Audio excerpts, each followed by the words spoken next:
Hi, this is Derek Murphy from Creativity, helping you become creatively and financially independent. And today I'm just answering over 100 publishing-related questions that I get emailed about very often. The first one we're going to talk about in this video is just what makes a back cover copy blurb successful. So how do you write the material on the back of your book that's going to make people want to buy the book and take it home and get into it? There's a few things to watch out for, some mistakes to avoid. The first is that you're not writing a summary of the book. Like when you would pitch something to an agent or a publisher, you would write a summary, like a plot summary or an outline telling what happens in the book. That's not what you want in the back cover copy, because you don't want to give everything away to readers. You don't want to tell them what happens in the story. All you're doing is setting up the setting and probably the major conflict. So you introduce your characters, the ordinary world, you introduce, what happens, and then the thing that the character wants or has to overcome. And you always end with a question like, will he be successful at vanquishing evil and saving the world? The other thing you want in your back cover copy, and I'm talking just about fiction books, you don't want to add praise that's coming from yourself. So you don't want to say, this is a fantastic book, and you're writing it yourself, because it looks obviously self-serving, and people don't trust anything that's on the back cover copy. Any kind of praise that's coming from the author or like the book talking about itself, they're not going to trust that. If you can take any of that material, like you may have written a really good sentence that's, this is a fantastic combination of Harry Potter and Star Wars. It might sound really good, but they're not going to believe it coming from you. So if you can get reviews and have a reviewer say those things, then it's totally fine. But you don't want to just have it in the back cover copy. So you want to look for any superlatives or adjectives that are like, this is the best book, this is a great book. It can't be in your back cover copy coming from you. But if you can find some other authors, and sometimes you can get a review by saying, if you don't have time to write a review, here's some ideas you can use. And some of those people you contact might be okay with you using those sentences you've already written.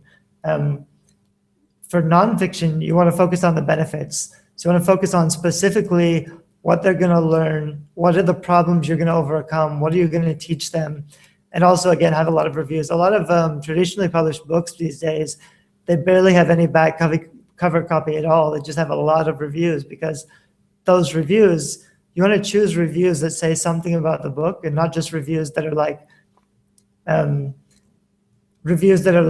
it's a great book, I couldn't put it down. You want to have reviews that say specific things that give more information about the book. And you want to choose the reviews that present a kind of structured, total overview of what your book offers. So you want to carefully select your reviews and even kind of guide what kind of reviews you're using. But if you have 5 reviews on the back of your book cover, that may be more powerful than a pretty good description.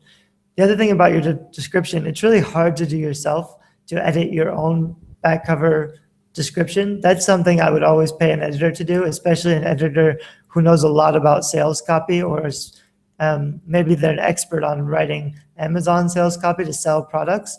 That's the kind of thing you need on your back cover copy. And you can also turn that into your Amazon copy. And that's probably like 500 words. So it shouldn't cost you very much to get it edited, maybe like $20, although personally I would pay $100 if they could turn that sales copy into really powerful copy that converts. So when people read it, it just makes them want that book. They've got to buy the book to find out what happens or to get those benefits.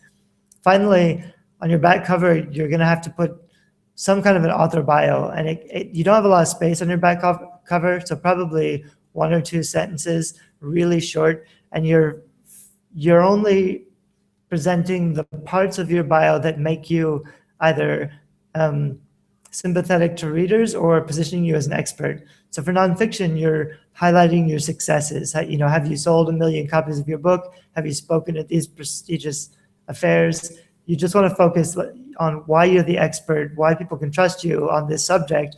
Or if you're a fiction author, it's okay to kind of present your author personality. You should have already identified your mission as an author. What do you represent? Who are you writing for? What kind of books do you write?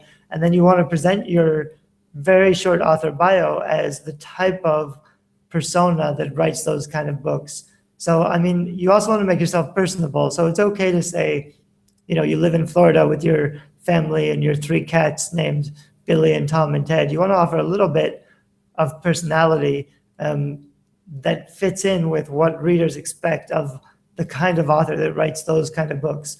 But you don't have a lot of space. So just focus on highlighting the things that are going to be most effective at positioning yourself as an expert in this genre and getting people to buy the book.